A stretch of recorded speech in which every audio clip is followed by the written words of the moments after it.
ઓગા તારી હાળી મોટી થઈ ગઈ રે. હા હા હા તમે રમો અને તું ફટાફટ એનો બેગ મૂક ને શા મૂક જા જલ્દી. કે ધુની કહેતી હતી બેન ને લાવો લઈ આવો તારી બેન.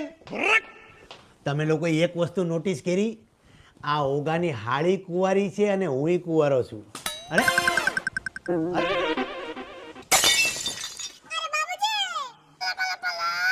એટલું અટકે છે દાદા, એટલું એટલું જ ખાલી અટકે છે. જો આ ધર્મની ગાડીને તમે થોડોક ધક્કો મારી દો ને દાદા તો મારું ઘર બંધાઈ જાય. હું કેવા માંગશો તું? આ ઓગાની જે ઘરવાળી છે એની બેન જોઈ તમે ઓગાની હાળી, ઈ કુંવારી છે અને હુંય કુંવારો છું. જો અમારા બેયનું ગોઠવાઈ જાય ને તો આમ જો ધક્કો લાગી જાય, મારું ઘર બંધાઈ જાય દાદા. તું એ કુંવારો એ કુંવારી